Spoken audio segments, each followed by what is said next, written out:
This is Tim Bryce with my column titled, The Naive Sanders Supporters. There have been some recent videos on television and the internet showing young supporters of Senator Bernie Sanders being interviewed and asked why they support the Vermont senator. Many say they want free education and other entitlements, but have no idea how to pay for it. Those who claim to like the socialist agenda cannot explain the differences between socialism and capitalism.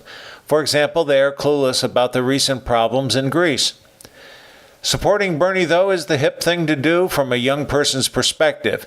It is reminiscent of the Winston Churchill quote whereby any 20-year-old who isn't a liberal doesn't have a heart, and any 40-year-old who isn't a conservative doesn't have a brain.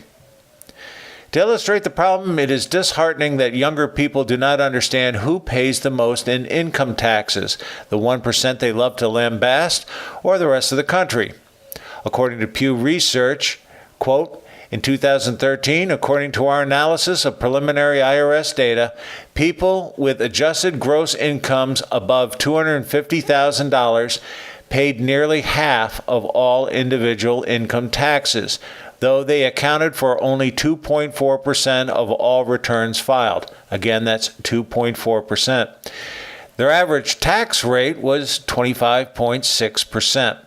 By contrast, people whose incomes were less than $50,000 accounted for 63.4% of all individual income tax returns filed in 2013.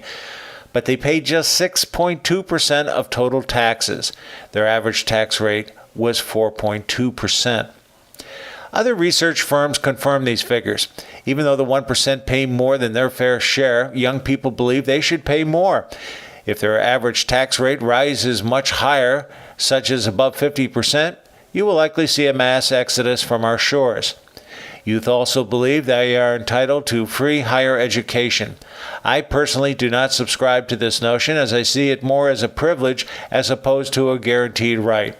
Nonetheless, the United States is already having difficulty paying off our record tax debt, which is $19 trillion and a $5.8 trillion budget deficit. This simply means we are losing more than we are taking in. Now add on free education, which has been estimated as high as $5 trillion, and the problem is compounded further. When you ask young people how this should be paid, they again point at the 1%. However, there are limits on how much the 1% can pay, and when the money is gone, the entitlements are gone. If Senator Sanders' supporters really want to feel the burn, elect him president and watch them try to pay for it all. It will be one heck of a wake-up call. I do not believe Democrats in general know the difference between socialism and being a Democrat. Even the head of the DNC, Representative Debbie Wasserman Schultz, admits she doesn't know. So why should the rest of her party? The difference between Senator Sanders and Secretary Clinton is that Bernie openly admits he is a socialist. Hillary will not. I too want to do what is fair, but I also do not want to be driven into the poorhouse. This is what happens when the uninformed and naive vote. Friends, keep the faith. This is Tim Bryce in Palm Harbor, Florida. Follow me on the internet at timbryce.com.